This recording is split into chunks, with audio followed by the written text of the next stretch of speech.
everybody. Well, they made it. And today I'm rocking my Howard Bison shirt because Hannah was rocking a Howard Bison t-shirt. And I think that's what secretly gave her the power. So she is not a bison. She rocked the t-shirt and they gave her the power to win that HOH and to send Elizabeth packing. But meanwhile, back in the house on the feeds, basically, it appears as though, okay, spoiler alert, Kylan has won the HOH. I don't know what the comp was. It's just when I tuned in, Kylan has won. And so they have already started, they took the gloves off everybody. So basically, Kylan has around 10:50-ish has a chat with Azza about like who are you going to put up, are you keeping your promise? And he says the short version, I plan on keeping my side of the deal. And, like you and Derek are probably safe, basically. So then, later on, it's Tiff and Kylan, and he's basically saying that, he's not making any promises with them. Because, it appears as though, and then he has a chat with Hannah. He said, I'm not making any promises. We're going to have a fuller conversation tomorrow. We're about to have a week of Kylan's 101s again. Ugh. It frustrates them, and anytime Kylan is talking, they say like a short conversation with Kylan is 30 minutes. So he's really about to go in, but it appears that he's going to put up Hannah and Tiffany. Tiffany being the target. Because Tiffany, Hannah will win the veto, they think, because, Hannah has proven that she can win vetoes now. But you know what? I'm not going to count Tiffany out, but, we knew her days were numbered because she is a threat to Kylan and Xavier. But if Kylan was smart, like, dude, he is really hell-bent on taking the strength with him to the final two, he wants to sit next to the strongest person, which he deems as Xavier. But, like, they obviously did not listen to Claire's speech and to say that you are basically giving Xavier $750,000. So, on to the drama. Not even drama, it's just like the pettiness. Like, I'm going to bring you the pettiness. I'm not going to bring you the strategy. I'm going to bring you the pettiness. So, like, they're all, like, sitting on the couch. It was Xavier, Tiffany, and Azza. And Kylan was in the kitchen. And Big D was, I guess, getting ready for bed. He was kind of walking through here and there. And apparently, Hannah was in the DR. So, they're like, oh, man, we made history. They're, like, really, reveling in this. Like, we made history. So, then they go into this whole game of, yeah, we're like historical figures. Like, X said he was Malcolm X. You may have been Malcolm Little, pre-Malcolm X, but don't you dare try to say you are Malcolm X just because you have X in your name. Then they were like, nah, Kylan kind of speaks like Malcolm X. Malcolm X was one of the greatest orators, and Kylan can't say anything succinctly, and he doesn't convince anybody anything. So he's not Malcolm X, but I'll take Kylan over X for Malcolm X. They said, okay, no, you X, you are Martin Luther King. I'll take that, like, which is funny because out of Malcolm X and Martin Luther King had the most influence over the masses, the group think, if you will.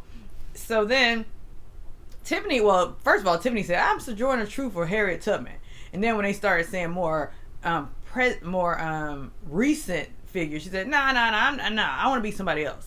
Who's that? Who's the chick with the afro? Angela Davis. That's who I am. And Ozzy was like, I'm going to be Marian Anderson. She's saying that Ozzy always has some old dumb fact that's maybe not accurate. They were like, nah. You are Maya Angelou. You going to be Maya Angelou. And they're like, Chata, Rosa Parks. Well, who's Big D? They said Farrakhan. I know Farrakhan is somewhere on Woodlawn, 52nd and Woodlawn, wherever he lives. Like, he's like, his ears are burning and itching, and he like, who is this Big D they talking about it, comparing him to me? Like, and then so they went and told Big D he wasn't in the room, and you can hear him say, well, no, Tiffany came back and said, he said, who that is? Big D don't even know who Farrakhan is. I mean, I'm gonna chalk it up to this generation, but then again, my nephew who's 28 is like a Farrakhan fan, which I don't understand. But he is such a Farrakhan, like he every other post, but he's now joined the nation. So, anyhow, but it's like the fact that they're like comparing themselves to these people who've made like real moves in the world in honor of black people, like they're the Cookout on a reality TV show. I mean, yeah, it's a feat. It's a great feat. They have changed the game. They've changed history of Big Brother. But are they changing anything? If anything, they're going to change casting in reality TV. But I'll give them that. I'm happy that they won. I'm happy they made it to the 6th as planned, because the guys were really going rogue. And Tiffany went rogue. Everybody was going rogue in the house. But the sad thing is, the gloves are off now, and I don't know what's gonna happen, because like the way they were talking, they were just free last night. Like Tiffany was like, Alyssa pissed me off tonight. They were talking freely. They were talking like they were at the cookout, and it was just them and not the cameras. Because at one point, Tiffany was about to said Alyssa was bragging about effing somebody, like I think some celebrity or something. They didn't say the name, but they were like, I hope they went to cut the fish, meaning like I hope they cut the feeds, because they used to use fish instead of the puppies on Paramount. Well, when it was on Showtime After Dark, when they would cut the feeds, they would show fish. But like she was like, she pissed me off the night before. And also they were saying that Claire, before she got evicted, was trying to really start her own fight. She came to Tiffany like, I'll start a fight with Alyssa. So they were just saying how the day before went with Claire, and how Claire was serious and was like, because I was like, Claire tried to read me, which she did. She was like, you want to float through this game, you want to play. And so they were just, kind of reminiscing, because that's what they do. They're bored. So they're just going to rehash. They start talking about Frenchie. What does Frenchie think? They're wondering what everybody in the outside world thinks. They think they've made all the headlines. Like, and Kylan comes in. We definitely made Blavity, because, I used to work for Blavity. Like, ooh, Kylan worked in a black space. Who knew? And also, Kylan's current boss is apparently black in tech, because he was saying how he wanted to move to DC to be around more upwardly mobile black people, versus the tech people in LA are more entertainment center. So, I didn't realize this about Kylan. I'm sorry, Kylan, but it kind of makes sense. It does make sense now, since, I spent my career in advertising. And a lot of black men in advertising, though they work in the black space, they live completely opposite lives. I'm just saying, some of them, especially when it comes to the women. The black men in advertising always have an other as their partner. And I know, like, black men on here, who care who black men is? Who care who they sleeping with? Y'all just mad, you black women mad because black men like white women. Well, yeah, we are, because we ride for y'all and y'all don't ride for us. Done. Anyhow, so back to the cookout. Happy. We're all happy that they made it. I just hope they can keep some sort of that's not the word I'm looking for, but I just hope they can keep it above board and be respectful to each other, because here's something that happened that was kind of funny to me. I actually laughed out loud, and it was the middle of the night. Tiffany, they were talking about, because Hannah Chada got her HOH basket, and and so they were like kind of going through it, and she read her letter, whatever. They were going through it, and Tiffany was like, what can I have, Chada? What can I have? She said, I don't know what it is about this house. In the outside world, I don't want nothing from nobody, and I don't want nobody. I get it for myself, and I don't want anybody to ask me for stuff. But in here, I want everything from everybody. Like, I go in, she took Claire's sweatshirt, just like Hannah was wearing Baby D's sweatshirt. Like, they all, like, leave something for each other.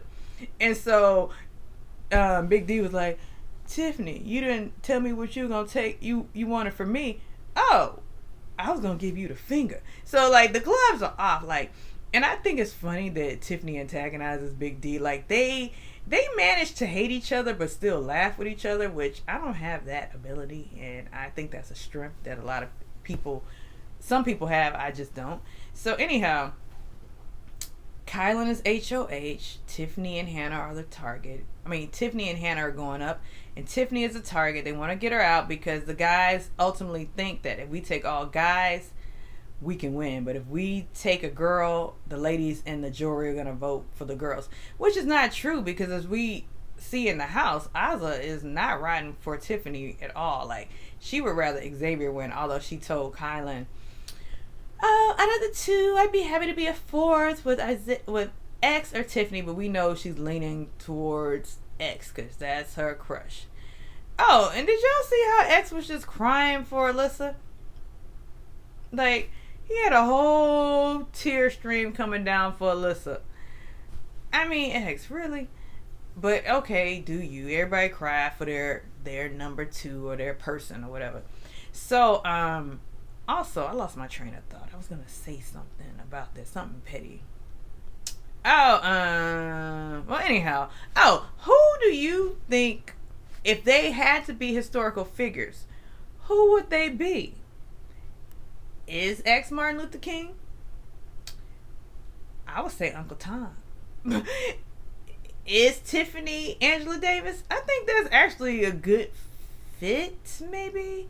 Is Ozza Maya Angelou? I was gonna say Shirley Chisholm, but is Big D Farrakhan? I don't think so. Big D is more, if he is a figure, I would say James Baldwin, simply because James Baldwin was gay, but that's not fair to Big D. But I would say, if you want to call Andre Leon Talley a historical figure, which he really isn't, I'd say that's who he is. Or who is Kyla Malcolm X? I think not. Who is he? Stokely Carmichael? No. All right, let me know. Drop into the comments, like and subscribe.